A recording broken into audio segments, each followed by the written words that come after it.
سی دکھانے کی نیت نہ ہو. آواز جا رہی ہے وہاں پر؟ لیکن پھر بھی کسی نے دیکھ لیا تو ایک دکھانا ہے ایک دیکھنا ہے. ریا جب ہے جب دکھانے کی نیت ہو. لیکن اگر آپ نفل پڑھ رہے ہیں تلاوت کر رہے ہیں تسبیح پڑھ رہے ہیں ساری دنیا دیکھ لیں ایک آدمی نہیں تو ریا نہیں ہے. کیونکہ ریا کے معنی کوئی بندہ اپنے مالک کی مرضی سے نظر ہٹا کر غلاموں کو اپنا عمل دکھا رہا ہے. لیکن ایک غلام اپنے مالک کو خوش کرنے کے لیے اپنے مالک کی خوشی کے لیے کوئی عمل کر رہا ہے اور اس کو سارے غلاموں نے دیکھ لیا تو دیکھنے سے ریا نہیں ہوتی دکھانے سے ہوتی ہے. اور بعض وقت میں تو بالکل وسوسہ ریا کا ہوتا ہے ریا ہوتا بھی نہیں. جیسے مکھی آدمی کے اوپر ہوتی ہے شیشے کے اوپر لیکن معلوم ہوتا ہے کہ اندر گھسی ہوئی. یہ مثال ہے کہ محمد مجدد الملت میں بھی کہ آپ کسی شیشے پر ایک مکھی بیٹھی ہو تو معلوم ہوتا ہے کہ اندر بیٹھی ہو حالانکہ وہ باہر ہے. تو شیطان کبھی باہر باہر وسوسہ دکھاتا ہے وسوسہ ڈالتا ہے اندر اخلاص ہے اور ریا باہر ہے مگر دل کیونکہ اللہ اللہ کرنے کی برکت سے شیشہ صاف ہو گیا ہے اس لیے معلوم ہوتا ہے کہ اندر ہے. بہت نادان لوگوں نے خوف سے ریا سے عبادت چھوڑ دیا. دیکھا کہ آپ دو چار مہمان آ گئے اشارہ غائب تلاوت غائب دیکھ لیں گے تعجب بھی نہیں پڑ رہا ذکر بھی چھوڑ دیا تلاوت بھی کہ بھائی رات سے مہمان آئے ہوئے ہیں یار یہ سب دیکھ لیں گے. تو دیکھنے کو ریا سمجھنے کی وجہ سے بعض نادان کم عقل دین کی فہم نہ رکھنے والے یا دین کی فہم اللہ والوں سے نہ سیکھنے والے دین کی سمجھ اللہ تعالیٰ کے مقبول محبوب اور خاص بندوں کی صحبت سے دین کی سمجھ نہ لینے والے ایسے وقت پر ریا کے خوف سے عبادت چھوڑ دیتے ہیں. حاجی امداد اللہ صاحب حاجی مکی رحمۃ اللہ علیہ جو سید الطائفہ ہیں ہمارے بزرگوں کے بزرگ ہیں دادا کے بلکہ پردادا ہے ہمارے تو بھائی فرمایا کرتے تھے جس طرح مخلوق کو دکھانے کے لیے کوئی عمل کرنا ریا ہے مخلوق کے خوف سے خوف ریا سے کہ لوگ دیکھ نہ دیں اس کی وجہ سے کسی عمل کو چھوڑ دینا بھی ریا ہے. آپ بتائیے ایک شخص روزانہ اشراق پڑتا ہے 2 رکعت اور دیکھا مسجد میں آپ 2-4 آدمی ہیں تنہائی نہیں ملی یا کوئی رشتہ دار آ گیا تو جائز نہیں چھوڑنا اشراق کا. ریا کے خوف سے عمل چھوڑنا یہ بھی ریا ہے. جیسے عمل کرنا دکھانے کے لیے ریا ہے ایسے ہی عمل کا چھوڑنا عمل کو دکھایا تھا مخلوق کے لیے یہ بھی ریا ہے اور عمل کو چھوڑا مخلوق کے خوف سے یہ بھی ریا ہے. مخلوق کو خوش کرنے کے لیے عمل کرنا بھی ریا اور مخلوق کے خوف سے کہ کہیں دیکھ نہ لیں اور ریا نہ ہو جائے تو خوف ریا سے کسی عمل کا ترک کرنا بھی ریا ہے. کیونکہ ریا کا تعلق قلب کی نیت سے ہے. ریا خود بخود چپکتی نہیں ہے. یہ کوئی ایسا کھٹمل نہیں ہے جو خاموشی سے چوس رہا ہے خون اور آپ کو پتہ بھی نہ چلے.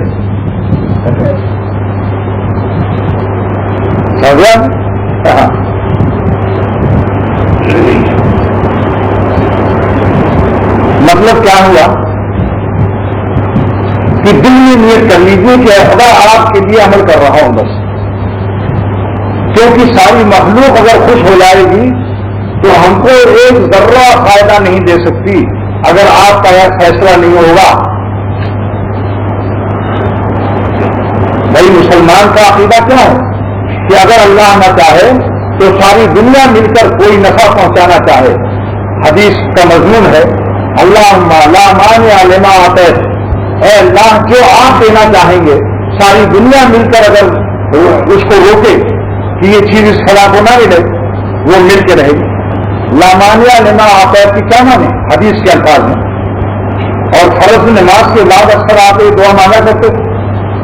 فتح القدیر ہدایہ کی شرح میں علامہ ابن حمام نے لکھا ہے کہ کتاب السلام اس نماز کے بعد اکثر آپ یہی دعا مانگتے تھے، اللہم انت السلام و منک السلام تبارک و تعالی یا ذا الجلال والاکرام، یا یہ دعا اللہم لا مانع لما اعطیت، اے اللہ کوئی چیز روکنے والی نہیں ہے اس نعمت کے لیے جس کو تو دینا چاہے، اور ولا موقع لما منعت، اور جو آپ روک لیں، جو چیز آپ ہم کو نہ دینا چاہیں، ساری دنیا مل کر دینا چاہے تو نہیں دے سکتی۔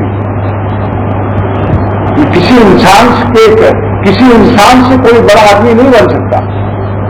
اللہ نہ چاہے کہ کوئی آدمی خوشحال ہو یا اس کے پاس 4 پیسے کی موجود ہو، اس کے کاروبار میں برکت ہو جائے، اللہ نہ چاہے تو تمام سیٹ دنیا بھر کے اس کو پیسہ دیں، جتنی دفعہ دیں گے خسارہ آتا چلا جائے گا، دینے والا بھی تنگ ہو جائے گا، دینے والا بھی آخر میں ہار کے بیٹھ جائے گا کہ بھائی اس کے تو ہاتھ میں برکت منحوسیت، یہ تو سونا بھی لیتا ہے تو مٹی ہو جاتا ہے، اور جب اللہ کا فضل ہوتا ہے تو مٹی اٹھاتا ہے تو سونا بن جاتا ہے۔ میرے دوست تھے حبیب الحسن خان شیروانی ضلع ایٹا کے بڑے رئیس، میرے دوست تھے، میرے شیخ تھے، میرے پیر بھائی بھی تھے، کہنے لگے کہ ایک غریب کو میں نے 3 دفعے 10,000 روپئے دیے کہ کوئی دکان کھول لو، پرانا زمانہ 10,000 آج کا 50,000، اور 10,000 دیا کہ دکان کھول لو، تم بھیک مانگتے ہو، مجھ سے بھی تم یہ پریشان کرتے ہو، اس سے اچھا یہ لو 10,000 دکان کھول لو، میں تمہاری مدد سے چھٹی پا جاؤں۔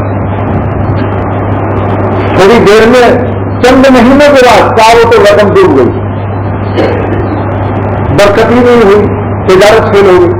پھر 10,000 دیا، اچھا شاید اس دفعہ سمجھ لو، 3 دفعہ دیا، جب تینوں دفعہ اس نے کہا یہ تجارت ڈوب گئی، خسارہ آ گیا، تب انہوں نے مجھ سے کہا کہ خدا جس کو رزق کی برکت کا فیصلہ نہ کرے، دنیا بھر مل کر چاہے کہ وہ بابرکت اور روزی میں اس کی وسعت اور روزی میں اس کے کشادگی ہو جائے، تو اب بندوں کے اختیار میں اللہ تعالیٰ نے سب اپنے اختیار میں رکھا۔ پہلے بھی سنا چکا ہوں کہ ڈھاکے سے ایک خط آیا کہ ایک سانپ نکلا اور چاروں طرف پکی زمین، پکی دیوار، نہ کوئی سوراخ، پھر وہ غائب ہو گیا، کوئی سوراخ بھی نہیں ملا تو جس میں گھس جاتا ہو۔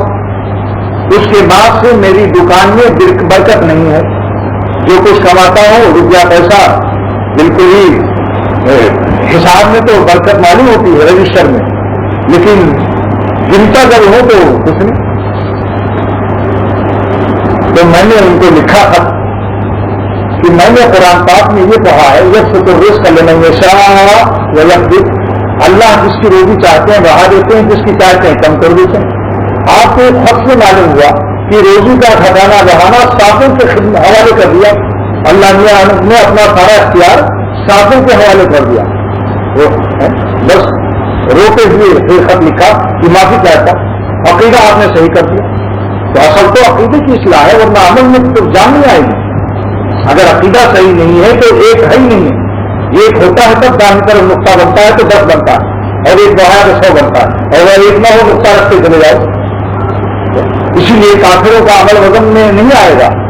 اللہ تعالیٰ ارشاد فرماتے ہیں فلاں نوکری لہم یوم القیامت وزنا، چاہے کتنا آنکھوں کا اسپتال کھول دیں، سارے امریکہ والے اپنی آنکھیں نکال کے دے دیں کہ یہ آنکھ لگا لینا پاکستان والوں، میرا ایڈ میں جا رہی ہیں آنکھیں، اور تمام روزانیاں اور کمبل تقسیم کر دیں غریبوں میں، لیکن سارے کافر جہنم میں جائیں گے جب تک کلمہ لا الہ الا اللہ محمد رسول اللہ صلی اللہ علیہ وسلم نہیں کہیں گے، کیونکہ ایک حل نہیں ہے، ایک جب نہیں ہے تو نقطے سب بیکار،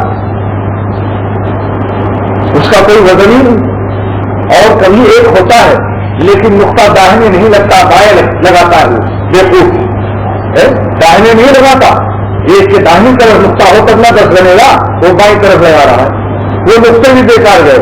یہ ہے بدعت، ایک ایمان ایک کا عدد نہیں، ایمان کی مثال، داہنی طرف نقطہ رکھو گے تو عدد بنے گا، وزن بنے گا، یہ سنت کے مطابق عمل کا انعام، اس کا وزن ہوگا۔ اور اگر حدیث و قرآن میں کہیں اس کا تذکرہ نہیں، باپ دادا سے لے لیا عمل، رسم علاقائی، ضلعی، خاندانی، برادری، ملکی، چاہے بین الاقوامی ہی کیوں نہ ہو،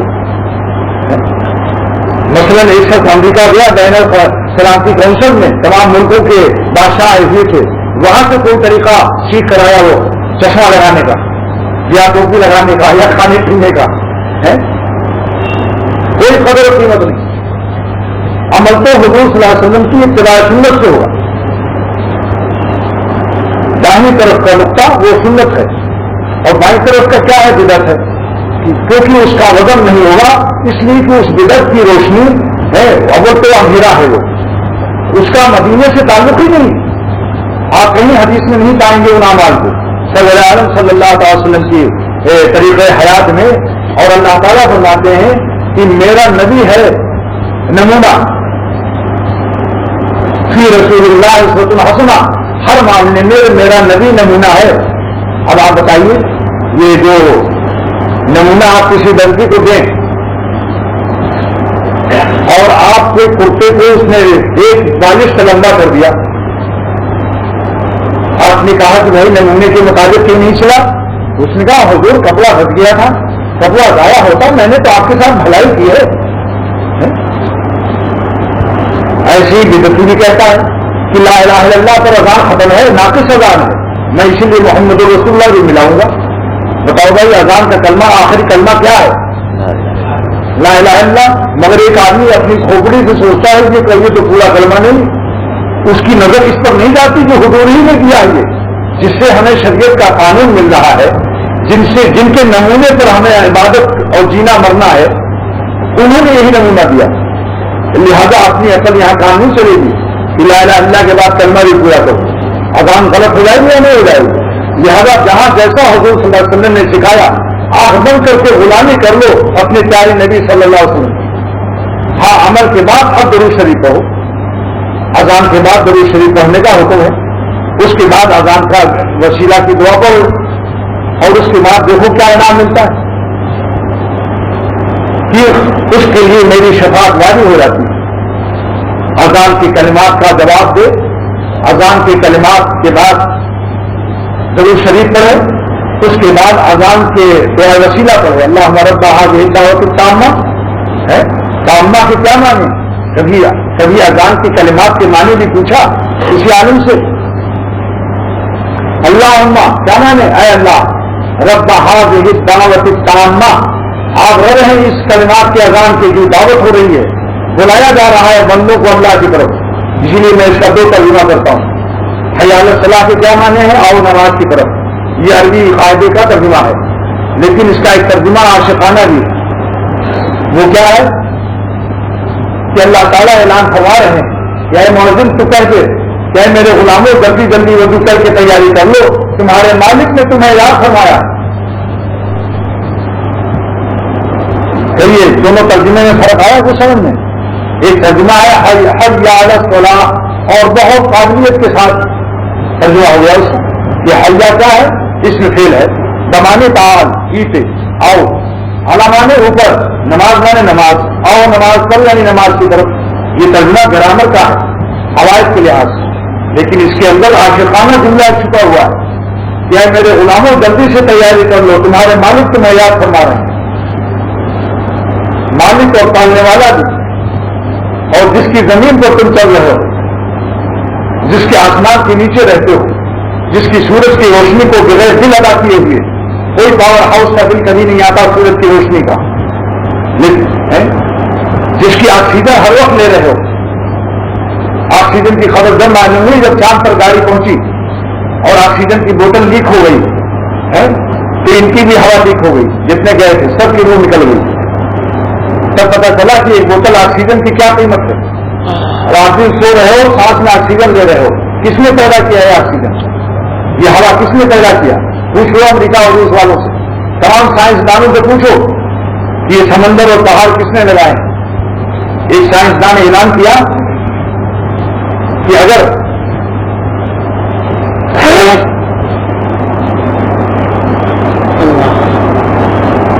خلیج بنگال نہ ہوتا، دیکھو مقدمہ مولانا مشیر اللہ خان صاحب جلال آبادی دامت برکاتہم کی بات یاد آ گئی. منطق سے سمجھا رہا ہوں اور فرمایا منطق بہت آسان ہے اور طالب علم منطق کو بہت مشکل سمجھتے ہیں، اور علماء اور اساتذہ بھی منطق کو اٹھا رہے ہیں مدرسوں سے مگر تازہ ابھی سن کے آ رہا ہوں لاہور سے، مولانا مسیح اللہ خان صاحب جلال آبادی فرماتے ہیں کہ منطق ہماری فطری چیز ہے، منطق ایک چھوٹا سا بچہ بھی جانتا ہے، ہم نے اس کو مشکل بنا رکھا ورنہ منطق بالکل آسان ہے۔ اور پھر فرمایا کہ کسی چھوٹے بچے والے سے کہو تو میں پوچھ کے بتا دوں کہ وہ منطق جانتا ہے۔ مثلا 7 برس کا ایک بچہ آیا، 6 سال کا ایک بچہ ہے، کھانا کھا کر آیا، آپ نے کہا بیٹا کھانا لگا ہوا ہے، آؤ کھانا کھا لو۔ بچہ کہتا ہے میرا پیٹ بھرا ہوا، بس اب ذرا منطق والے شکل نکال لیں کہ یہ سوڑا ہے، یہ سوڑا ہے۔ کوبرا کیا ہے کہ جس کا پیٹ بھرا ہوا ہوتا ہے وہ کھانا دوبارہ نہیں کھاتا۔ شہرا تو موجودہ دنیا ہونا چاہیے، کبرا تو موجودہ دنیا ہونا چاہیے، اور آخر میں شکل بنا کر نتیجہ پیش کر دیا اس نے کہ میں کھانا نہیں کھاؤں گا۔ میں دیکھو 6 سال کا بچہ منطق بول رہا، کیا بات اللہ والوں نے سمجھا؟ خیر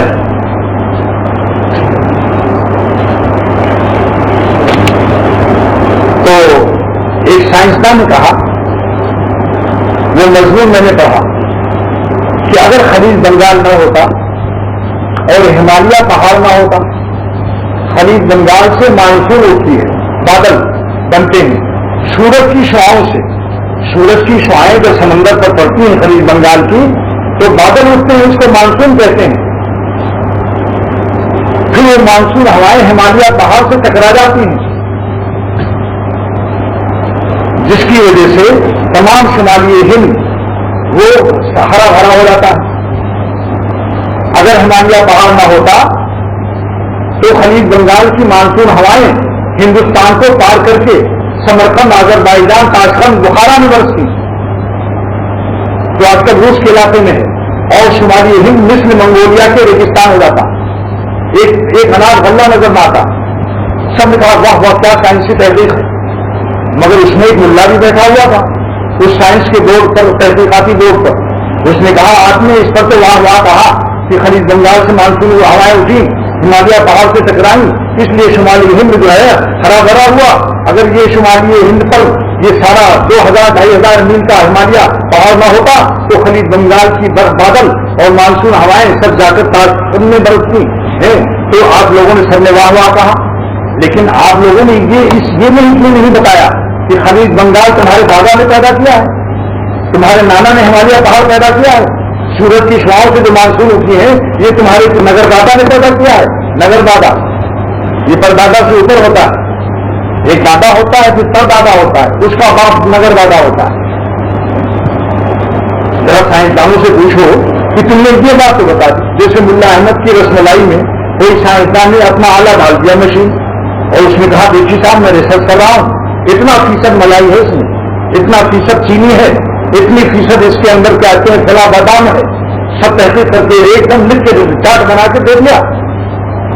تو ملا احمد اور کہا کہ دیکھیے میری تحقیقات پر ہیں، اب اس نے پھر بغل میں مرتبان لینا شروع کیا، رس ملائی والی جس میں تھا وہ سارا برتن اٹھا لیا، تو ملا احمد نے ایک ڈنڈا لگایا، اس نے کہا ریسرچ کرنے سے اس کے آپ مالک نہیں بن سکتے، اگر اللہ کی نعمتوں سے آئی یہ ریسرچ کر لیتے ہیں، خدا کی دی ہوئی عقل کے صدقے میں کہ اس ہوا میں اتنا آکسیجن ہے، اتنا کاربن ڈائی آکسائڈ ہے، اتنا نائٹروجن ہے اور یہ اتنا ہائیڈروجن ہے وغیرہ وغیرہ، یہ سب اجزاء اس سے مانے تو نہیں کہ تم ہوا کے مالک بھی ہو گئے، کیونکہ یہی ہوا تمہاری سائنس کی مشین اڑا لے جاتی ہے۔ جب بنگلہ دیش میں طوفان آتا ہے سارے سائنسداں کہتے ہیں کہ چاٹگام کی طرف سے اتنی رفتار کے ساتھ طوفان آ رہا ہے، اور اعلان ہوتا ہے اخبار میں کہ بس ہم اس کے لیے ہم نے بالکل تیاری کر لی۔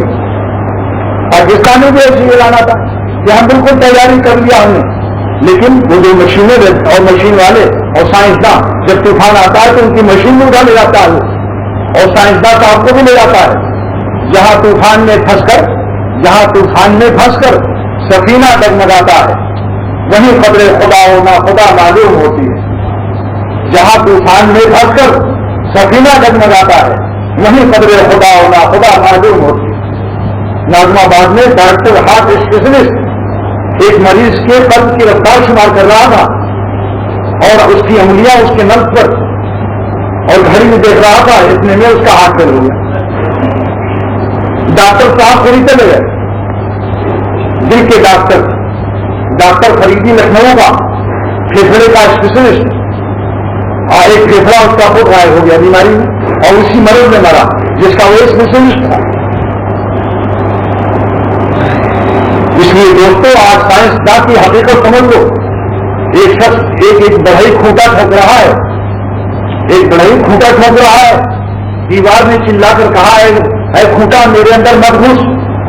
سائنسدانوں نے کہا اس کھوٹے کی رفتار بتائی دیتا ہوں، 100 کلومیٹر سے گزر رہا ہے فی گھنٹہ، اور اتنا نوکیلا ہے، اتنا موٹا ہے. سائنس بھی بتا رہے ہیں سائنسداں، لیکن جو ٹھوک رہا ہے اس سے چھوڑانے کی طاقت سائنسدانوں کو نہیں ہے. حالت دیدار للوطن، دیوار نے کھوٹے سے کہا لما تشقنی، میرا کلیجہ کیوں پھاڑتا ہے؟ کھوٹے نے ہنس کر کیا کہا انظر الی من یدعونی، جو مجھے ٹھوک رہا ہے تو اس کو راضی کر لے، پھر تیرے اندر میں کیسے گھسوں گا؟ کارپینٹر کو بڑھئی کو راضی کر لو. کھوٹا تو اوپر سے آ رہا ہے آسمان کے، زمین کی آلات سائنسی اس کو روک سکتے ہیں. ہاں وہ بندے جو اللہ تعالیٰ کو راضی کیے ہوئے ہیں وہ ان کی دعاؤں سے رک جاتے ہیں. ذرا ایک گاؤں میں ایک مجذوب رہتا تھا، دریا کا سیلاب آنے لگا. سب نے کہا مجذوب صاحب چلو سب کھدائی کریں اس طرف تاکہ کسی اور گاؤں میں بہ جائے، اور ہمارا ادھر اونچا کر دیا تو اس نے اور ڈھلان کر دیا اس مجذوب نے. سب چلانے لگے کہ تو جلدی اور پانی آ جائے گا. اس نے کہا اگر میرے مولا کی مرضی سے آتا ہے ہم اس کے لیے راضی. اس کی اس تکلیف کی برکت سے سیلاب آ گیا. لیکن یہ مجذوبوں سے آپ نہ مجذوب بنیے گا. مجذوب جو ہوتا ہے غیر مکلف ہوتا ہے اور ان کی پہچان بڑی مشکل سے ہوتی ہے. ہر ایک کو مجذوب سمجھنا جائز نہیں ہے. 90% پاگل ہے جن کو آپ مجذوب سمجھتے ہیں. مجذوب وہ ہوتے ہیں جن کو اللہ والے یہ پہچانتے ہیں اور بزرگان دین تصدیق کرتے ہیں کہ اپنے وقت کا مجذوب ہے. چنانچہ سید احمد شہید رحمۃ اللہ علیہ کے خلیفہ تھے مولانا سخاوت علی صاحب جون پوری. 2 خلیفہ تھے. ایک کو تو فرمایا کہ تم جاؤ بنگال، کہیں ٹھہرنا مت، وہاں ہدایت کرو. تو مولانا کرامت علی ساری زندگی اپنے صوبے بنگال میں سفر کرتے رہے، اور واقعی ان کا آج فیض ہے. جدھر جدھر سے ان کے قدم گزرے ہیں وہاں مسلمانوں کی تعداد اپنی زیادہ ہے.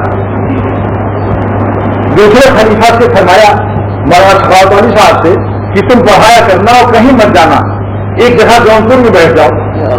مولانا کے پاس ایک نورانی خادم والا آیا، اس کو پڑھا دیا. بخاری پڑھنے والا آیا، اس کو پڑھا دیا. کسی نے کہا میاں اتنے بڑے مولانا ہو کر تم کیوں قاعدہ پڑھاتے ہو؟ بخاری شریف پڑھایا کرو. فرمایا ہمارے دین میں بخاری نہیں فرمایا تھا، یہ فرمایا تھا پڑھایا کرنا. لہٰذا جو پڑھنے آئے گا اس کو پڑھا دوں گا. یہ حضرات تھے جو اپنے شیخ کی اتنی عظمت کرتے تھے، جبھی تو ان کو فیض ہوتا تھا.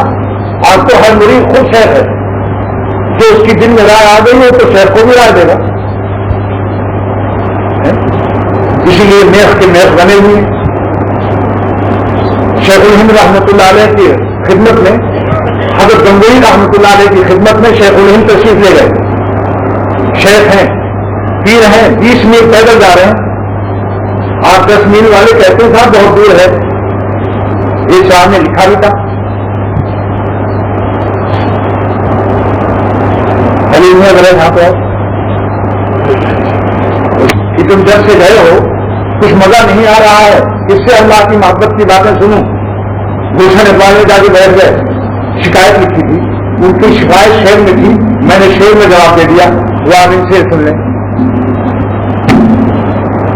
انہوں نے اپنی شکایت شعر میں لکھی تھی، کس سے پوچھوں باہر کی باتیں، کس سے پوچھوں، کس سے پوچھوں باہر کی باتیں، اب کبھی ادھر نہیں آتی، اب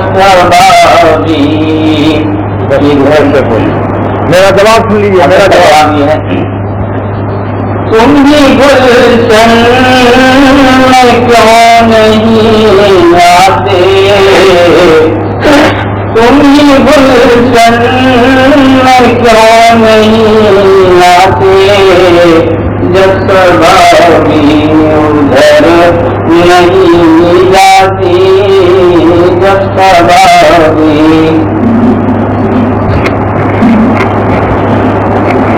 شعر کا جواب میں نے شعر میں دے دیا۔ یہ ہمارے بزرگوں کی ایک رسم چلی آ رہی ہے کہ اگر مرید شاعر ہوتا ہے تو اس کو جواب شعر میں دے دیتے ہیں، جیسا کہ بہت سے واقعات ہیں۔ انشاءاللہ تعالی ابھی جو بات کر رہا ہوں کہ شیخ الہند رحمۃ اللہ علیہ اپنے شیخ مولانا گنگوئی کی خدمت میں 20 میل جاتے تھے، پیدل 20 میل آنا۔ ایک دفعہ اس زمانے میں پہنچ گئے جس زمانے میں وہاں کوئی بدعات کا میلہ ہوتا تھا۔ حضرت نے سوچا مجھے تو اپنے پیر سے ملنا ہے، لہذا ان بدعتیوں کی میلوں میں شرکت سے میرا کیا ضرورت، میں تو مخلص ہوں۔ لیکن مولانا گنگوئی نے جیسے ہی دیکھا فرمایا کہ میاں محمود الحسن فوراً واپس جاؤ۔ کہنے لگا حضرت کیا بات ہے، تم نے بدعتیوں کے میلے میں تعداد بڑھا دی، تمہاری ایک جو مسبت لگی ہے، اور حدیث میں ہے من کثر ثواب قوم فهو منهم، جو کسی قوم کی تعداد بڑھا دے وہ انہیں میں شمار کیا جائے گا۔ ایک بزرگ نے گدھے پر پان کھا کے پھونک دیا ہولی کے زمانے میں، اور کہا سب نے رنگ کھیلا، جس سے کسی نے نہیں کھیلا، کسی دعا کے اوپر میں رنگ ڈال دوں۔ مرنے کے بعد ایک بزرگ نے ان کو خواب میں دیکھا کہ کیا حال ہے، اور اللہ تعالیٰ نے معاوضہ کیا کہ تم نے ان کی مشابہت کیوں اختیار کی، جو ہندو رنگ کھیلتا ہے تم نے گدھے پر رنگ ڈال کر تم نے کیوں مشابہت اختیار کی۔ مولانا مسیح اللہ خان صاحب جلال آبادی دامت برکاتہم نے فرمایا کہ مدینے کے قبرستان میں ایک فرانس کی لڑکی پائی گئی، اس کا خبر کھل گئی تو دیکھا فرانس کی لڑکی، اور اس ایک مولوی صاحب نے کہا میں نے اس کو قرآن شریف پڑھایا تھا اور یہ مسلمان ہو گئی تھی چھپ کر کے ماں باپ سے۔ اس کی خبر فرانس سے اللہ نے مدینے بھیج دی، اور اس میں ایک عالم صاحب مرے تھے، ان عالم صاحب کو جا کے فرانس میں دیکھا گیا تو اس لڑکی کے قبر میں لیٹے ہوئے۔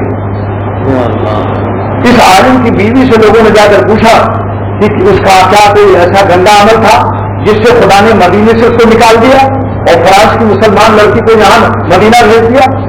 تو اس کی بیوی نے بتایا یہاں ایک سخت بات کہتے تھے، وہ جب صحبت کرنے کے بعد ان پر غسل واجب ہوتا تھا تو کہتے تھے عیسائیوں کے مذہب میں یہ بڑا اچھا قانون ہے کہ صحبت کے بعد غسل واجب نہیں ہوتا۔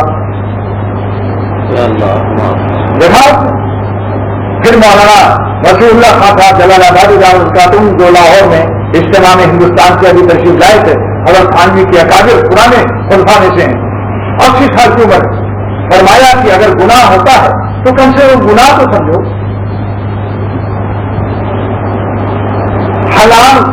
حرام کو حلال مت سمجھو، کم سے کم عقیدہ تو صحیح ہے، گنہگاروں میں داخل ہے وہ۔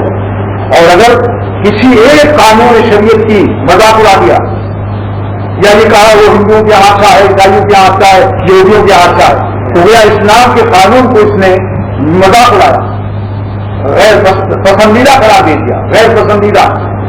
آج افسوس کی بات ہے کہ اس ملک میں لوگ کہتے ہیں یہ اسلام پسند جماعت ہے۔ ذرا آپ سوچیے کسی مسلمان ملک میں یہ سوال کہ اسلام پسند کون کون لوگ ہیں، میں تو کہتا ہوں کہ کاش جملے کی نکالنے سے پہلے موت آ جاتی ایسے نالائقوں کو۔ کیوں بھائی مسلمانوں سے پوچھنا کہ اسلام پسند ہے آپ؟ ارے مسلمان تو ہوتا ہی وہی ہے جو اسلام پسند کرتا ہے۔ یہ تو برطانیہ میں ہندوستان میں کوئی پوچھے کہ کون کون اسلام پسند ہے، مسلمان کتنے ہیں اس میں، مگر اب کیا کہیں، عجیب معاملہ ہے۔ تو مولانا گنگوہی رحمۃ اللہ علیہ نے فرمایا کہ آپ نے آج کل یہاں ایک میلہ لگ رہا ہے گنگوہ میں، جس میں اہل بدعت جھوک بدوک آ رہے ہیں، سالانہ ان کا میلہ لگتا ہے خبروں پر، اور تم اس میں شرکت کر رہے ہو، تم نے تعداد بڑھا دی، لہٰذا فوراً واپس جاؤ، فوراً جاؤ واپس۔ اتنا بڑا عالم شیخ الہند مولانا محمود الحسن، اتنے بڑے عالم بزرگ لیکن شیخ کو یہ حاصل ہے کہ بڑے سے بڑا عالم مرید کو وہ ڈانٹ سکتا ہے. بیٹا کتنی بڑا عالم ہو جائے باپ کو حاصل ہے وہ اس کو تنبیہ کر سکتا ہے. اور سخت لہجے میں فرمایا کہ ایک سیکنڈ میں ٹھہرو میرے پاس, فوراً واپس جاؤ. یہ بھی نہیں فرمایا کہ 20 میل آئے ہو, ارے پانی پی لو, باسی کھچڑی کھا لو, کوئی باسی روٹی کھا لو, کچھ نہیں فرمایا, فوراً واپس جاؤ. یہ ہے اللہ والے جو اپنے مریدین کو اس طرح سے سنوارتے ہیں. یہ سنوارنا, یہ بنانا ہے. ایسے ہی بنتا ہے مرید. جب ڈانٹ کھاتا ہے تب ڈینٹ نکلتی ہے. ڈینٹ آ جاتی نا موٹر میں, کبھی وجب کی, کبھی کبر کی, کبھی بڑائی کی, اور موٹر میں گڈھا ہو جاتا ہے تو گیریج والے جاتے ہیں اس کو ڈینٹ نکالتے ہیں. شیخ بھی ڈینٹ نکالتا ہے نفس کے اندر. کبھی غفلت کا کینسر ہے, کبھی بڑائی کا ہے, کبھی اللہ کی محبت کی کمی کی ہے, کبھی دنیا کی محبت, ٹی وی کی محبت, کاروبار کی محبت اتنی غالب آ گئی کہ نہ جماعت سے نماز ہے نہ کچھ ہے. سمجھتا ہمیشہ نہیں جینا ہے. مسافر جب پردیش کو وطن سمجھنے لگے تو اس کے دماغ کا آپریشن ضروری ہے, ورنہ وطن خراب کر دے گا جہاں ہمیشہ رہنا. مسافر کے ہر وقت رنگ زندگیوں میں لگا رہے, لہذا فوراً واپس آئے. قصبہ گنگوہ میں ایک شاگرد تھا, شیخ ہند بڑے عالم تھے, طلبا کو بخاری پڑھاتے تھے. مولانا شفیع تھا تھانی ان کے شاگرد ہیں. ایک شاگرد نے کہا حضرت ہاتھ جوڑتا ہوں تھوڑا سا کچھ کھانا.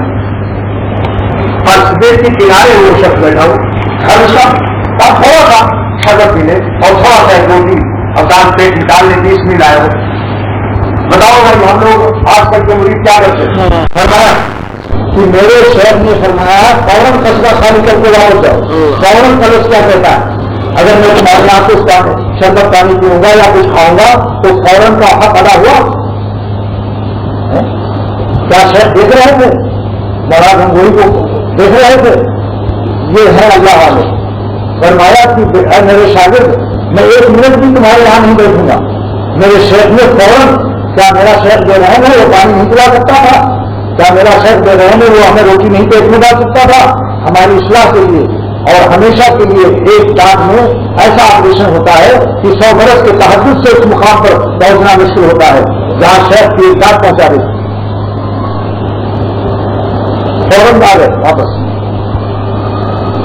یہ تھی عظمت شیخ اور مرشد کی.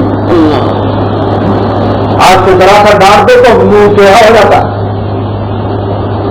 قرضہ مانگے مرید اور نہ دے شیخ, ارے میاں ایسا بخیل کی تو مارو اور تو مارو, تو والے میں کیا مانگے چل.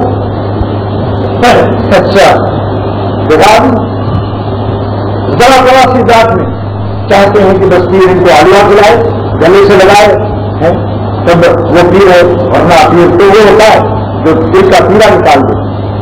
اصلی پیر وہ ہے جو دل کی پیڑا غفلت کا نکال دے. اگر شیخ آگے اس کے بعد اب دوسرا رقم سن لیجیے. 2-4 مہینے کے بعد پھر حاضری, ہر ہفتے حاضری ہوتی تھی, مگر ایک دفعہ زیادہ دن کے بعد حاضری جب ہوئی تو نواب محمود حسن آئے ہوئے تھے. ایک نواب آئے ہوئے تھے وہاں, اور نواب صاحب کے لیے مولانا شیخ الہند رحمۃ اللہ علیہ نے دیکھا کہ نواب صاحب کا کھانا آیا ہے تو کھانے سے ہٹ گئے, پیچھے کھسکنے لگے. حضرت کی بیماری جاتی رہی تھی, انداز سے سمجھ لیا کہ محمود الحسن شیخ الہند کھسک رہے ہیں. پوچھا بھائی کہاں جا رہے ہو؟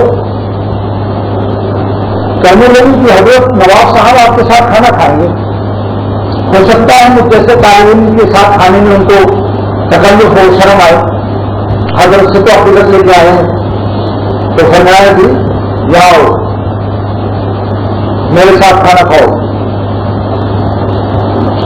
اگر نواب صاحب کو ناگواری ہوگی تو ان کو دور کر دوں گا اس کمرے میں جہاں ٹھہرے ہوئے, اور ان کا کھانا وہاں بھیج دوں گا, لیکن تم میرے ساتھ کھانا کھاؤ گے. اگر نواب صاحب کا دماغ میں وہ ہوا تو میں ان کو دور کر دوں گا اور ان کو ان کی کمرے میں کھانا جائے گا. لیکن محمود الحسن تیرے ساتھ میرا جینا مرنا ایک ساتھ ہے. یہ ہے دوسرا رخ بھی، یہ دوسرا رخ بھی ہے. بعض وقت میں آدمی دنیا سمجھتا ہے کہ ان کو زیادہ دے دیا، ان کو زیادہ مہربانی کر دی. ایک مریض کو 5 روپیہ ہدیہ دے دیتی اور دوسرے مریض کو 100 روپیہ دے دی. دیکھیے بھائی اس کی خراب آدمی نفس میں کتنی گالیاں دیتا ہے.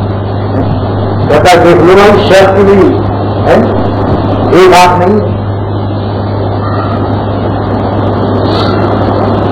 لیکن یہ بھی سچ ہے، جب سلطان ابراہیم ابن ادہم رحمۃ اللہ علیہ خدا کی محبت میں سلطنت بلخ آدھی رات کو چھوڑی اور گرنی کرنی اور نیشاپور کے جنگل میں گئے عبادت کرنے، تو ان کے لیے جنت سے کھانا آیا. سارا جنگل خوشبو سے معطر ہوا اور وہیں ایک فقیر 10 سال سے چٹنی روٹی پا رہا تھا خدا کی طرف سے. اس نے کہا کہ یا اللہ اگر میں آپ ایک روٹی چٹنی بھیج دیا کریں تو میں شہر جاتا ہوں، گھاس بیچتا ہوں، گھاس کھینچتا ہوں، اتنا ٹائم بچے گا وقت، اتنی دیر آپ کی عبادت کر لوں گا. تو آپ کے لیے کیا مشکل ہے؟ تو اللہ نے منظور کر دیا اور بنا اپنا کھرپا اور اپنی تھوڑی لکڑی کی جس میں گھاس رکھتے ہیں اور اس کے علاوہ کھرپا ہوتا ہے، اس سے گھاس سیدھی جاتی ہے، دونوں ہی رکھتے. 10 سال تک وہ رکھوایا تھا اور نہ تو اللہ کو علم تھا کہ کبھی یہ بیوقوفی کرے گا. لہٰذا جب سلطان بلخ آیا اور فقیری کے لباس میں اور سلطنت بلخ ہوئی تو ان کے لیے جب جنت کی سے خوشبودار بریانی آئی تب اس کی بیوقوفی مضبوط کی کھلی اور اس نے اللہ کی طرف دیکھا، آسمان کی طرف، اور کہا یعنی آپ کی بھی 2 آنکھیں ہوتی ہیں. 10 سال سے میں مر رہا ہوں وہاں پر. وہ عاشق کل ہوا میں ہوں تیرا دیوانہ برسوں سے. وہ عاشق کل ہوا میں ہوں تیرا دیوانہ برسوں سے. میں تو 10 سال سے تیری عبادت کر رہا ہوں. ایک آدمی کل جنگل میں آیا، مجھے چٹنی دے دی 10 سال تک اور اس کو اتنی ترقی. پہلے ہی دن میں یونیورسٹی کی ڈگری دے دیا آپ نے، بریانی کی PhD کھلا رہے ہیں اس کو. آسمان سے آواز آئی، وہ بے ادب، تیرا وہ خطبہ اور جھولی میں نے اسی دن کے لیے رکھوایا تھا. مجھے تو مستقبل کا علم ہے کہ تیری عقل کم ہے، تو مجھ پر اعتراض کرے گا. یہ خطبہ اپنا لے جھولی جس میں گھاس رکھتا تھا، تو نے 10-12 آنا مجھ پر قربانی دی تھی. 8 آنے کی کھرپی، 4 آنے کی جھولی ہے، یہ تیرا کتنا ہوا؟ 12 آنا. لے جاؤ آج سے روزانہ گھاس کھلو اور چٹنی روٹی بند. اور یہ جس پر تم نے اعتراض کیا ہے اس نے میرے لیے سردار چھوڑی، اس نے میرے لیے وزیروں کی سلامی چھوڑی، محمد کے گدے چھوڑے، شامی کباب بریانی چھوڑی. تم لوگ حق کے گرے تو کس نہ بسائے، جو جتنا اپنے کو جلاتا ہے خدا بھی اس کو اسلام کو سدھار کرتا ہے. اس کا ایمان بھی اتنا اونچا بنتا ہے جتنا جو مجاہدے سے گزرتا ہے کہ مخلوق کے تانے میں راج کرتا ہے. ہر سنت پر آج مخلوق کا تانا ملتا ہے. ٹکنے سے اوپر پیجامہ کرو اور آپ کیا آگے کیا ہو جائے، آپ کی پتلون بڑی اچھی لگتی تھی، یہ ٹکنے سے اوپر پتلون تو بالکل آپ نے تو پتلون کی مٹی پر کر دی، پتلون کی عزت ختم کر دی. ہر سنت پر آج تانا اور تشریح. داڑھی ایک مٹھی پوری رکھ لو اور خصوصاً تینوں طرف سے کہیں رکھ لے جو اصل واجب ہے. ادھر سے بھی ایک مٹھی واجب ہے اور بھی بات یہاں سے بتاؤ، ادھر سے بھی ایک مٹھی واجب ہے. دیکھو شیخ کی کتاب وجود ہے داڑھی رکھنے کا وجود تو کھانا مذہبی میں بھی موجود. شیخ الحدیث زکریا صاحب رحمۃ اللہ نے لکھا، لیکن آج جو ایک مٹھی رکھ لے تو اس پر بھی مصیبت کے دن شروع ہو گئے. اور کہیں تینوں طرف سے رکھ لیا ادھر سے، تو جب کامل رکھی، جب سنت کامل ہوئی تو گاڑیاں بھی کامل ملتی ہیں. ہر طرف سے اس کو یہ ملتا ہے، مگر کچھ دن کے لیے. یہ امتحان زیادہ دن نہیں ہوتا، الیکشن زیادہ دن نہیں کرتا شیطان. جب الیکشن کے بعد کچھ لے جاتا ہے تو وہ بند کرا دیتا ہے. جب دیکھتا ہے شیطان ہار گیا، وہ جیت گیا، تب فرشتوں کی فوج آ جاتی. جب حکومت اس کی ہو گئی، اللہ کو راضی کر لیا اور دیکھ لیا شیطان کی لشکر نے یہ تو بیوی سے بھی نہیں ڈرا، دفتر والوں سے بھی نہیں ڈرا اور اسی پڑوسی سے بھی نہیں ڈرا. اس کی داڑھی تو بس کیا ہے، یہ تو اس کے اندر میں جانے کتنی ملیٹری کو سیدھا ہے اور کتنے برگیڈیئر اور کرنل ہے. اس نے کلاشنکوف کیے ہوئے، یہ تو کسی کے کہنے سے داڑھی نہیں کٹا رہا ہے. آخر میں وہ بیٹھ جاتا ہے. پھر اس کا جب بیٹا بیمار ہوتا ہے یا بیوی بیمار ہوتی ہے تب پھر اس داڑھی والے کے پاس جاتا ہے، کہتا حضرت جی دعا کر دو بیٹا اچھا ہو جائے. یہ کون ہے؟ یہ سپرنٹینڈنٹ ہے، اس کے افسر ہیں جو ہفتے سے پہلے اب اپنے ماتحت سے دعا کرا رہے ہیں. بیوی بھی دعا کرا رہی. بیوی نے دیکھا کہ میاں کی پوری گاڑی ہے اور شراب بھی پڑ رہے ہیں اور سردی میں بہت روتے ہیں، سردناک نافرمانی اور لڑائی سب چھوڑ دی. اب ڈرتی ہے کہ کہیں اللہ میاں سے کچھ کہنا دے میرا شوہر. دیکھا آپ نے ڈاکٹر عبدالحی صاحب رحمۃ اللہ علیہ مولانا یوسف ادیانوی سے ایک دن فرمانے لگے کہ میری تمہاری کوئی جان پہچان نہیں تھی، لیکن جب سے تم میرے پاس آنے لانے لگے اور مجھ سے تعلق اصلاح تربیت کا قائم کیا اور میں اللہ کے بھروسے پر تم کو خلافت بھی دے دی، اس کے بعد اب ہمیں تم سے محبت ہے، تم کو مجھ سے محبت ہے. اور اس کا نتیجہ کیا نکلا کہ جب تم سے کوئی کہتا ہے کہ میں ڈاکٹر عبدالحی صاحب سے ملنا چاہتا ہوں مگر میری کوئی جان پہچان نہیں ہے، تو مولانا صاحب آپ کیا کہتے ہیں؟ لاؤ ہم ایک پرچہ لکھتے ہیں. اب آپ مجھے پرچہ لکھتے ہیں کہ حضرت ڈاکٹر صاحب یہ میرا خاص آدمی ہے، اور جب مجھ سے کوئی کہتا ہے کہ مولانا یوسف ادیانوی سے ملنا ہے اور میری ان کی کوئی جان پہچان نہیں ہے تو میں پرچہ لکھتا ہوں اس کو کہ مولانا یوسف ادیانوی یہ میرا خاص آدمی ہے. دونوں جانب سے اشارے ہو چکے، ہم تمہارے تم ہمارے ہو چکے. اسی کا نام نسبت ہے. جب اللہ کے بندے کی نسبت قائم ہو جاتی ہے تو اللہ تعالیٰ بھی اس کی حفاظت فرماتے ہیں اور بندہ بھی اللہ کے قانون کی حفاظت پر جان دیتا ہے. شاہ محمود نے کہا کہ میرا یہ موتی جو پورے ملک میں نایاب ہے کہیں باہر سے منگایا ہے، اے وزیروں تم اس کو توڑ دو. 65 وزیر آئے، 65 وزیر معاونی لکھتے ہیں مصنوی میں، 65 وزیروں سے کہا اس کو توڑ دو. ہر وزیر آیا اس نے کہا واللہ ہم نہیں توڑیں گے کیونکہ خزانہ شاہ محمود خالی ہو جائے گا اس موتی سے. اور سب کو شاہی خلق انعام دیا. آیات کو بلایا، محمود جانتا یہ آیات میرا عاشق، میرا پاگل و دیوانہ. یہ وزیر تنخواہ دار ہیں، خود غرض ہیں، عاشق نہیں ہیں، نقدوں کے ہیں. ان کا عقیدہ کیا ہے؟ پیسہ نہیں، بھیا سب سے بڑا روپیہ. یہ وہ عقیدہ والے بھیا سب سے بڑا روپیہ. یہ تنخواہ دار میں نہیں، کیا جانے محبت کیا چیز.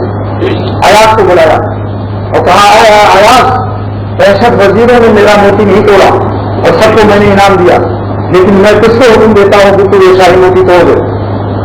اس نے پتھر اٹھایا اور موتی کو مارا، موتی چکنا چور ہو کر ذرے ذرے بکھر گئے. 65 وزیروں نے کہا واللہ یہ شخص بڑائی نالائق ہے جو شاہ کے نایاب خزانے نایاب موتی کو خزانے میں جس کا بدل نہیں تھا اس کو توڑ دیا. محمود بادشاہ نے کہا آواز تم اس کا جواب دو، مجھے یقین ہے کہ تم نے میری محبت کا حق ادا کیا ہے، لیکن تم جواب دو اس کا، تم نے کیوں توڑا؟ ان 65 وزیروں کے دماغ میں کیا گوبر بڑا ہوا تھا؟ ان لوگوں نے کیوں نہیں توڑا اور تم نے کیوں توڑا؟ اس نے جواب دیا، مخاطب کیا 65 وزیروں کو، جس کو جلال الدین رومی اپنے تعبیر میں بیان کرتے ہیں اپنے الفاظ میں. وہ شعر بھی سناتا ہوں. گفتیاز اے مہتران نامور، گفتیاز اے مہتران نامور، ایاز غلام بادشاہ محمود کا، شاہ محمود غزنوی اس کا غلام ایاز نے کہا اے معزز وزیروں تم مجھے کافر بنا رہے ہو. ہم رشا دیکھ کر بقیمت کیا گیا، شاہی حکم زیادہ قیمتی ہے یا یہ موتی زیادہ قیمتی ہے؟ میں نے مانا کہ خزانے میں واحد ہے، خزانے میں ایسا موتی نہیں ہے باہر سے منگایا، لیکن کیا شاہی حکم سے زیادہ یہ موتی قیمتی ہے؟ لہذا بیوی کو خوش کرنے کے لیے، عورتوں کو خوش کرنے کے لیے کتنا ہی حسین ہو کوئی مان لو موتی ہیں یہ، لیکن خدا قرآن میں حکم دے رہا ہے اے ایمان والو میرا پتھر میرے موتیوں کا مار دو، اس کو مت دیکھو، نگاہ نیچی کر لو. یہ باتیں کریں تو ان سے باتیں مت کرو، دیا کرو شہیدہ. اب بات کرو تو لچکدار باتیں مت کرو، ضرورت کی کرو، بس زیادہ افزائی باتیں گڑبڑ وغیرہ مت سناؤ کہ لانڈی میں 36 آدمی مر گئے، یہ گفتگو بھی مت کرو، بے ضرورت بات ہی مت کرو. بس ٹکٹ لینا ہے نگاہ نیچی کر کے ٹکٹ لے لو، آواز بھی بھاری رکھو، ٹوپی بھی دوست مت کرو، داڑھی پر بھی ہاتھ مت پھیرو. یہ حکیم اللہ خانی رحمۃ اللہ علیہ فرماتے ہیں نفس کا چوٹ یہ ہے کہ کسی حسین مرد ہو یا عورت اس کو خوش کرنے کے لیے ٹوپی کو داڑھی ٹھیک کر دیا، داڑھی پوری کر دیا اور چشمے کو داڑھی ٹھیک کر دیا، یہ سب مرض ہوں گے. ایک مولوی فی قلبہ مرض، اللہ تعالیٰ فرماتے ہیں جن کے دل میں بیماری ہوتی ہے وہ ان میں تمام لالچ پیدا ہوتی ہے، اس لیے حکم ہو رہا ہے حضور صلی اللہ علیہ وسلم کی ازواج مطہرات کو، ہماری ماؤں کو، کہ جب صحابہ کسی سودا کو پوچھیں کہ کچھ لانا ہے تو تم جواب دو اپنی طبعی آواز پر جواب مت دو، جو تمہاری فطری آواز ہے عورتوں کی آواز کو بھاری کر کے بولو۔ اللہ اکبر۔ صحابہ کے لیے، ازواج مطہرات کے لیے جن کے یہاں جبریل اتر رہے ہیں، جہاں قرآن نازل ہو رہا ہے، وہاں پہ اتنا احتیاط۔ اور آج کیا ہے، مولانا صاحب ہمارا دل صاف ہے اور نظر صاف ہے، یہ جتنے ملا ہیں نگاہ بتاتے ہیں سب کمزور دیکھتے ہیں، ایک ہم ہیں کہ آنکھیں پھاڑ کے دیکھتے ہیں اور ہم کو کوئی نقصان نہیں پہنچتا، یہ سب چھوٹ ہے، یہ سمجھا، یہ بالکل 100% جھوٹ ہے یہ، سمجھا۔ جو نگاہ نیچی کر لے تو وہ کہتے ہیں ایک پروفیسر ہیں جو ایک طالب علم یونیورسٹی کا جو مجھ سے بیٹھ ہے اور یہاں شاید موجود بھی ہو، اس نے مجھ سے کہا کہ میری پروفیسرین صاحبہ جب پڑھاتی ہیں تو مجھ سے کہتی ہیں کہ آنکھیں کھول کر میری طرف دیکھو، تم کیسے آدمی ہو، ہم تم کو جغرافیہ اور تاریخ اور کیا کیا پڑھا رہے ہیں اور فارمولے جو ہیں وہ پڑھا رہے ہیں اور کیا کیا اور تم جانے والی چکی بتائیے۔ وہ کہہ رہے ہیں مجھے میری طرف آنکھ کھول کر کے دیکھو تو زیادہ سمجھ میں آئے گا۔ میں تو یہی کہتا ہوں کہ کاش کہ اللہ تعالیٰ ان کو آپ عطا فرمائے، ان پاگلوں کو خدا آپ عطا فرمائے جو لڑکوں کو پڑھانے کے لیے عورتیں رکھتے ہیں اور لڑکیوں کو پڑھانے کے لیے مرد رکھتے ہیں، یعنی دونوں طرف سے بھیڑیا کو کہو کہ اس بکری کو سلامت رکھنا، حفاظت سے رکھنا، بلا اور حفاظت سے رکھے نا، ایک گھوڑے سے بھوکھا ہے وہ گھاس رکھ دو اور تھوڑا دیکھو خبردار گھاس کو سلامت رکھنا، تم بزرگ کے گھوڑے ہو ولی اللہ کے، تمہارے کانوں میں لا اللہ کیا آواز آتی ہے نا آپ کو، گھوڑے نے کہا کہ تمہارے مالک صاحب ہیں وہ تاجر پڑھتے ہیں، کہا ہاں تاجر پڑھتے ہیں، اچھا اور گلبوں کی آواز بھی آتی لا کیا، گھوڑے نے کہا جی ہاں، گھاس کو مت کھانا بھی، اس نے کہا ارے گھاس سے محبت کروں گا تو کھاؤں گا کیا؟ تو میرے دوستوں یہ حالات ہیں۔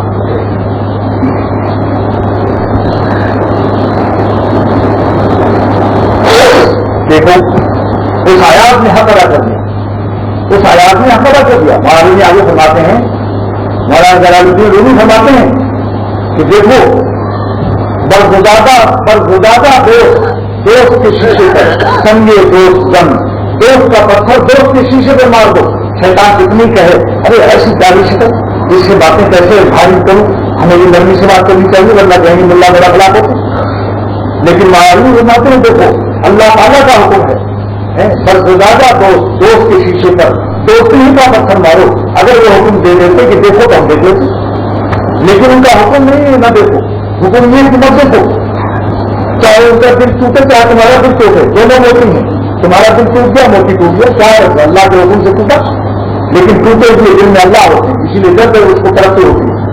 حدیث یہ ہے جس کا دل ٹوٹا ہوا ہوتا ہے سینے میں خدا اس دل میں ہوتا، تو اللہ تعالیٰ نے یہ تقاضے پیدا کیے اور ان کو بکھیر دیا ہمارے سامنے اور بتایا حکم نگاہ سے مت ڈالو، ان پر نگاہ نیچی کر لو، یہ دل تو نہیں کے لیے کیا، لیکن اصغر بولنے کا اشر یاد آیا، کاش کہ آپ کی اردو سمجھ لیتے اس کو، کیونکہ یہاں اس شہر میں بابا تم کدھر جائیں گا والی بھی اردو ہے، اسی لیے ڈر بھی لگتا ہے، مگر کوشش کریں گے تو سمجھ لیں گے۔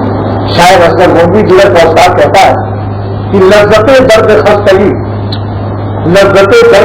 خستگی دولت دامن تیری، یہ اللہ والوں کی دولت ہے کہ کچھ نہیں کوئی فکر نہیں، لذت درد خستگی بھنا ہوا دل، خدا کے عشق سے جلا ہوا دل کو درد دل اور خستگی کہتے ہیں، لذت درد خستگی دولت دامن تیری، توڑ کے سارے حوصلے مجھ کو اب یہ سلا دیا۔ اللہ تعالیٰ اپنے عاشقوں کے تمام خواہشات کو توڑ دیتے ہیں، پھر وہ دل ٹوٹ جاتا ہے، اس ٹوٹے ہوئے دل میں حدیث آنا اندر کا طرف غلوب ہو، اس کا ملا علی قاری نے اس حدیث کی توثیق کی، موضوع آپ نے اس کو شامل نہیں کیا کہ جس کا دل آرزو ٹوٹ جائے اور آہ نکل جائے، حقیقت بھرا کوئی آرزو کیا نہیں پوری ہوئی، اب ہائے کر رہا، اسی ٹوٹے ہوئے دل میں اللہ آتا، یہ ٹوٹے ہوئے دل کا انتظام کیا اللہ نے، اگر ہمارے اندر ایسے تقاضے رہے تو مجاہدہ تو شدید ہے، انعام بھی تو بہت بڑا ہے. ایسا انعام ہے کہ جس دن اللہ مل گیا بھول جاؤ گے تمام مملکت اور سلطنت کو، سورج و چاند کی روشنی کو بھول جاؤ گے.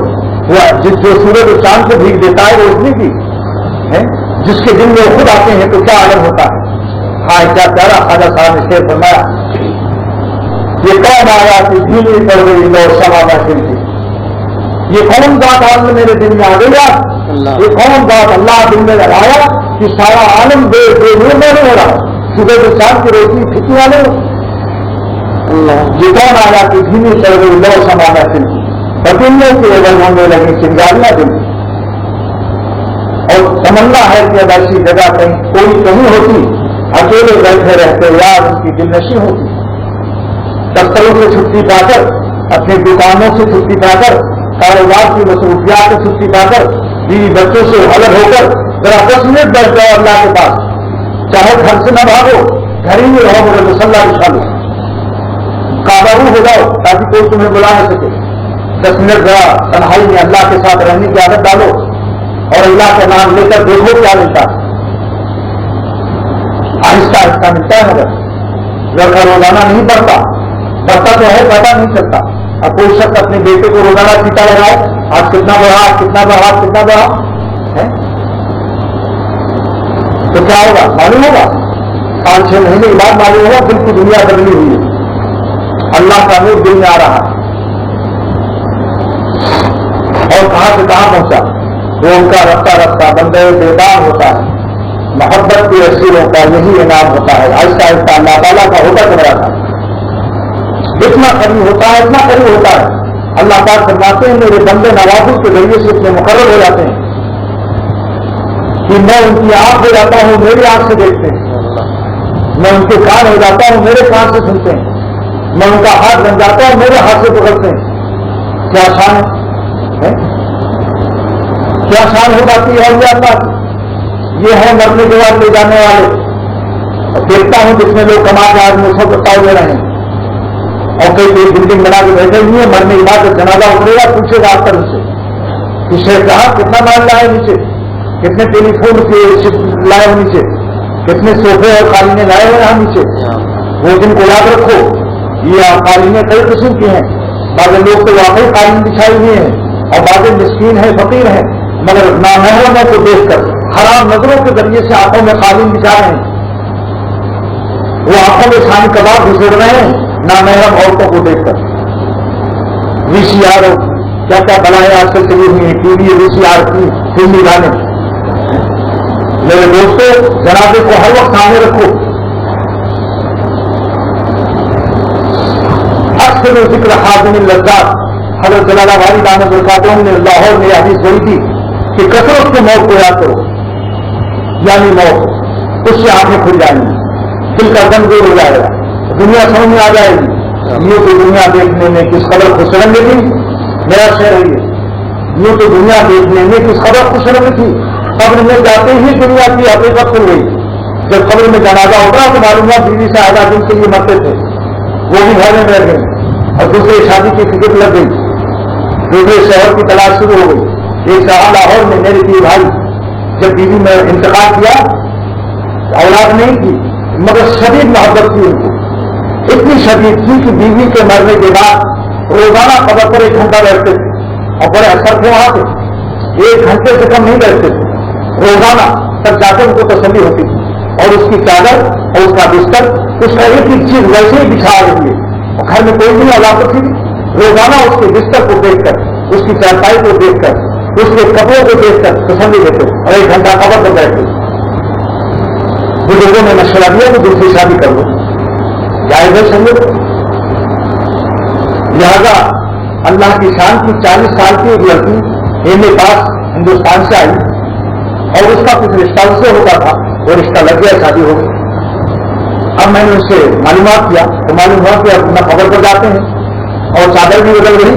ہم اتنا تعریف کرتے ہیں اس کی کہ صاحب بڑی اچھی لڑکی مل گئی، سارے بال اس کے کالے ہیں، میں 60 سال کا ہوں اور وہ میری اتنی خدمت کرتی ہے، میری سی ہے، یہ خوبی ہے خوبی، ابھی بالکل نہیں ہے، عالم بدلا ہوا. لہذا دوستو یہ دنیا میں کوئی کسی کا نہیں ہے، میں آپ کو بتلا رہا ہوں۔ اللہ راضی ہے تو بیٹا بھی ساتھ دیتا ہے، اللہ راضی ہے تو بھائی بھی کام آ جاتا ہے، بلکہ غیر کام آ جاتے ہیں۔ اور جب خدا ناراض ہوتا ہے تو بیوی اور میاں بیوی سے پٹوا دیتے ہیں، شوہر کو سے بیوی کو پٹوا دیتے ہیں۔ نگاہ اقربا بدلی، خواجہ صاحب کا شعر خوب غور سے سن لو۔ نگاہ اقربا بدلی، مزاج دوستہ بدلا، نظر تم کی کیا بدلی کی کل سارا جہاں بدلا۔ اللہ ناراض ہوگا دنیا میں کہیں بھی جاؤ گے۔ اگر پاکستان حکومت سے کوئی بغاوت کرتا ہے، 12 بجے رات کو پاسپورٹ بنوا کر، داڑھی ملا کر یا داڑھی لگا کر، شکل بدل کر مجرمانہ طور پر جا کر برطانیہ میں سیاسی بنا لے لیتا ہے، افریقہ میں سیاسی بنا لے لیتا ہے، کینیڈا میں سوئٹزرلینڈ میں بنا لے لیتا ہے، اور بعض ملک کو تو پناہ دینے کے لیے راحت کھولے ہوئے ہیں۔ وہ کہتے ہیں کہ کسی ملک میں کوئی ظلم کرے اور آ جائے میرے یہاں پناہ لے لو، اس کا نام کیا ہے؟ سیاسی پناہ۔ لیکن ذرا اللہ کو ناراض کر کے کہاں جاؤ گے؟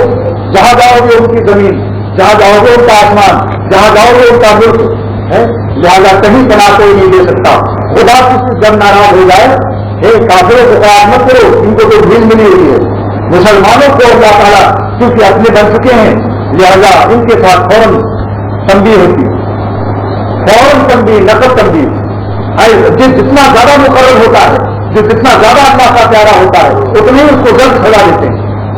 جیسے کوئی ایک بیٹا ہو بہت پیارا ہو، اگر اس کو معلوم ہو جائے کہ یہ بیٹا میرا عاشق نگار ہے، اگر خوبصورت لڑکی بہت زیادہ خوبصورت ہوگی تو پھر یہ وہ اسی کے پاس رہے گا، مجھے پوچھے رہیں گے، تو باپ شادی کرنے میں اس کی رعایت رکھے گا۔ لہٰذا اللہ تعالیٰ جسے اپنا خاص بنانا چاہتے ہیں، جس کو بہت اپنا خاص بنانا چاہتے ہیں، مٹی کے کھلونے میں مشغول نہیں ہونے دیتے۔ جو جتنا زیادہ پیارا ہوتا ہے اس کو خطاؤں پر جلد سزا ملتی ہے، اور جو جتنا ہی نالائق غفلت زدہ ہوتا ہے، ڈھیل ہوتی ہے اللہ کی طرف سے، اس کو سزا دیر ہو جاتی ہے۔ یہ جلد سزا ملنا علامت ہے تقرب کی۔ معلومی نے فرمایا کہ ایک شخص نے جنگل میں جا کر، ولی اللہ تھا، جنگل میں جا کر اس نے کہا کہ خدا کی قسم جب تک پھل خود نہیں گرے گا میں خود سے نہیں کھاؤں گا۔ ہم ہاتھ قدم کھائے، مارا فرماتے ہیں بلا وجہ قدم مت کھایا کرو، زیادہ اللہ نے کو بہادری مت دکھاؤ۔ اللہ نے سامنے کمزور بننے میں فائدہ ہے، زور اللہ کو گزار، طاقت کو چھوڑو، گاڑی راہ دیکھی، رونے سے کام چلے گا۔ مگر ان کے دماغ میں کچھ شیطان نے ڈال دیا، ذرا پڑھوں بھی دکھاؤ کہ اللہ نے میرا توقع بہت بڑی ہے، اگر آپ پھل گرائیں گے تو کھاؤں گا، اور ورنہ اگر نہیں گرائیں گے، ہواؤں کو روک لیں گے تو میں ایسے پڑا رہوں گا۔ اللہ تعالیٰ نے دیکھا اچھا مجھ کو بہادری دکھا رہے ہو، عاجزی سے 2 روٹی نہیں مانگ رہے ہو، ایک دانہ کے محتاج ہو تم۔ حدیث کی دعا ہے دسترخوان کھانے کی، الحمدللہ وہ شکر ہے، تعریف ہو اللہ کی۔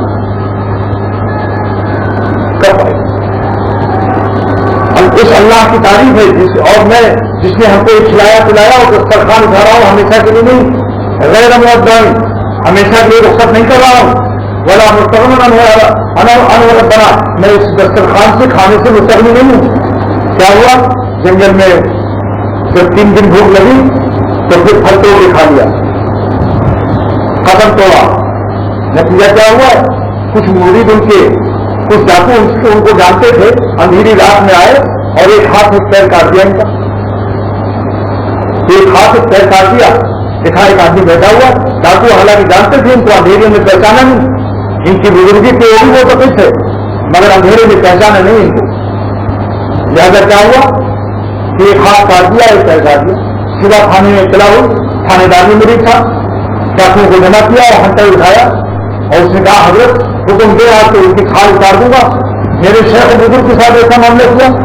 شیخ نے کہا کہ میں شناسن من گناہ فیصلہ، میں اپنے گناہ کو خوب سمجھتا ہوں، میں شناسن من گناہ فیصلہ اور خوب میں دانم سبھی نیشرا۔